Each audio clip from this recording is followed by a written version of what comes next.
The movie starts by introducing a man named James Harper, who is part of the Army's Special Forces. James lives happily with his wife, Brianne Harper, and their 8-year-old son, whom he loves very much. Recently, James has been recovering and getting better after severely injuring his knee while fighting in Afghanistan. A few days later, James was called by military leaders and told that he was being honorably discharged for medical reasons. Additionally, he would not receive any money as he left, because all the money had been used to pay for his medical treatment. Although it was difficult for James to leave the military, he couldn't do much to keep his job. When James got home, he told his wife that he had lost his job and wasn't getting any money as he left. He looked worried because he didn't have enough savings to support them for the next few months, and they had a lot of bills to pay. But James's wife, Brian, tried to calm him down. She reassured him that everything would be okay and that they would find a solution together. That day, while James was fixing the roof of their house, his wife Brianne arrived, but she had very bad news. James's best friend, Mason, had ended his own life. Mason had also lost his job a few months earlier, just like James. Brianne became very worried and afraid that James might do the same thing, but James immediately hugged her and assured her that he would never leave his own family, especially during tough times like this. The next day, when James went to Mason's funeral, a man named Mike came up to him. It turned out that Mike was James's former boss in the Special Forces, but he had also been fired for the same reasons as James. Even though they no longer worked together, they still had a good relationship, so Mike invited James to have dinner with his family. Additionally, Mike and James hadn't seen each other for a long time after Mike moved to a new place. In the evening, James went to Mike's house for the dinner invitation, and they shared stories about how their lives had been going. After dinner, Mike and James watched a football game together while chatting. During their conversation, Mike shared that he was working at a private company with better pay. Hearing this, James asked Mike for help to get him a job at the company, because James still hadn't found a new job yet. Plus, in the last few days, James had been told he needed to pay bills and other household expenses right away. The following day, Mike escorted James to meet with the boss of the company that Mike was employed by, whose name was revealed to be Rusty. Before offering James a position within the organization, Rusty explicitly warned him that the majority of the jobs and assignments would be extremely dangerous and fraught with substantial risk. Given James's precarious financial circumstances at the time, he ultimately felt that he had no other viable alternative but to accept the job offer from Rusty, despite being fully aware of the inherent perilous nature of the work. As James and Rusty continued with their conversation, it became clear that Rusty used to be in the military like James, but he had left his military life to start his own company. Rusty also said that all the missions from his company had the government's approval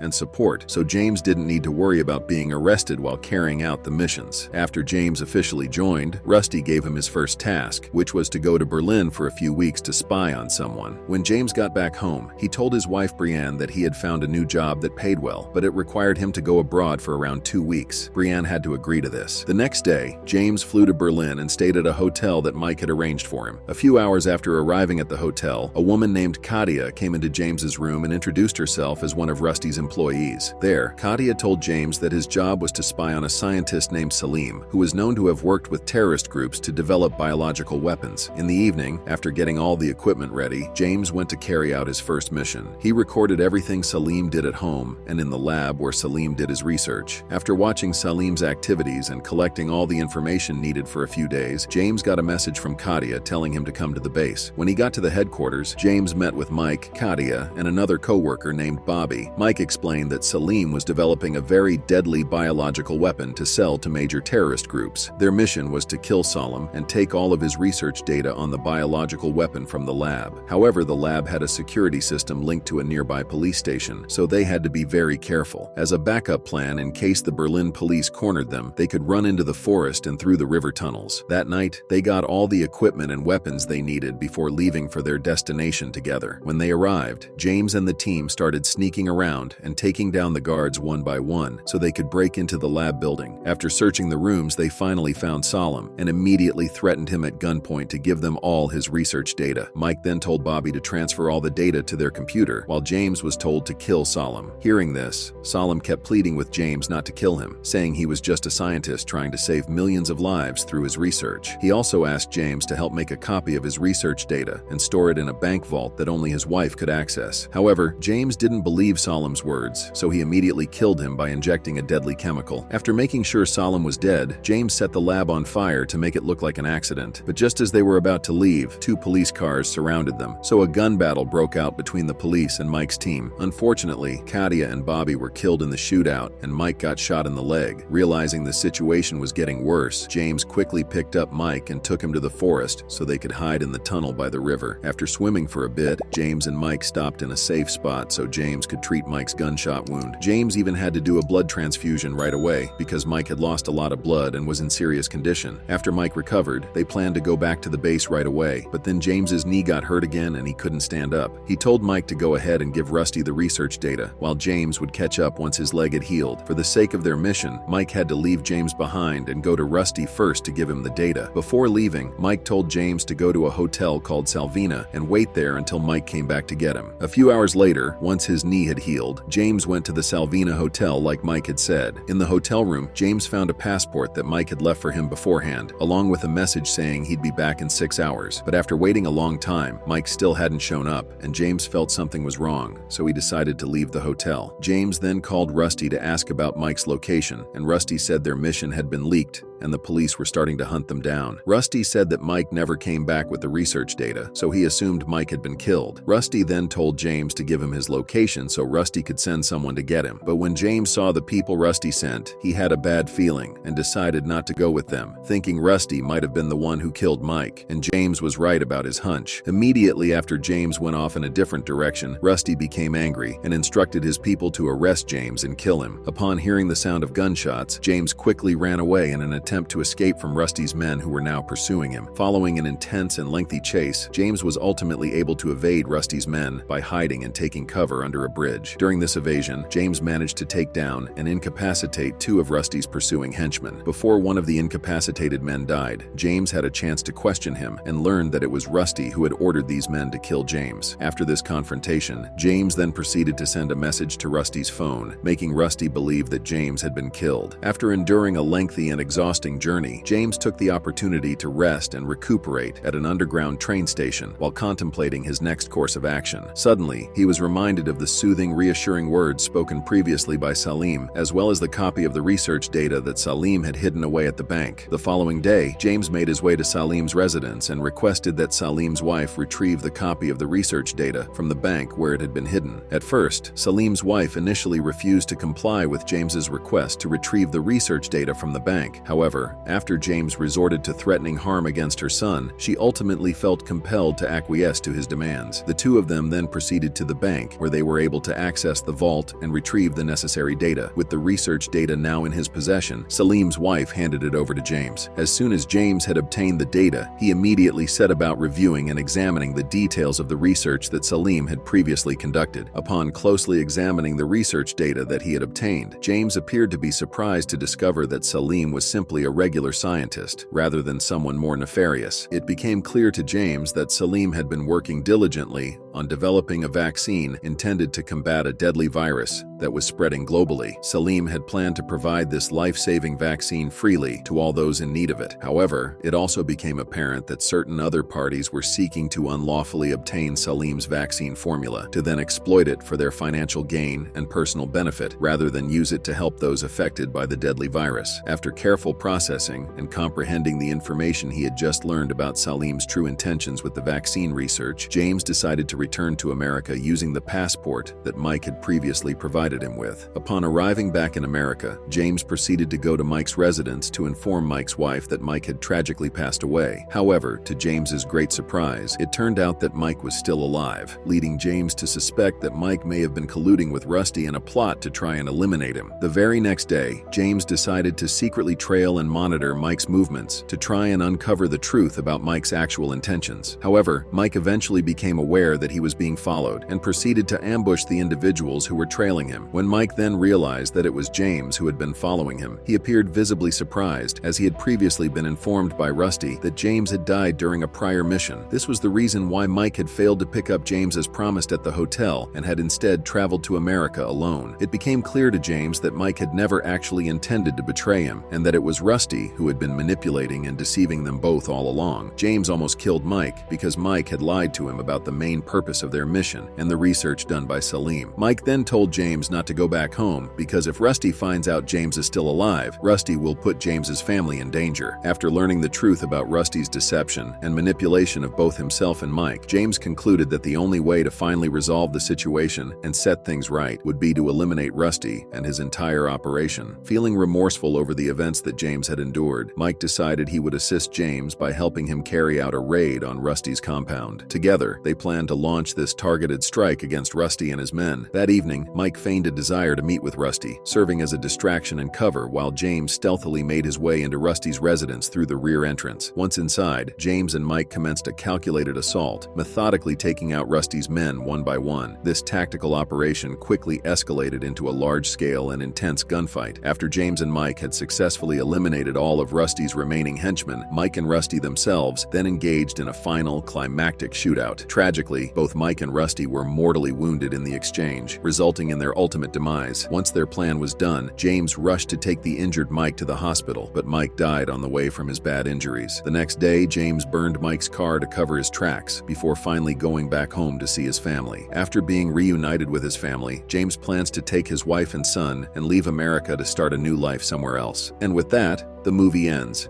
We hope you enjoyed our video. Watch the next recaps on the screen and don't forget to subscribe for more amazing recaps. See you in the next one.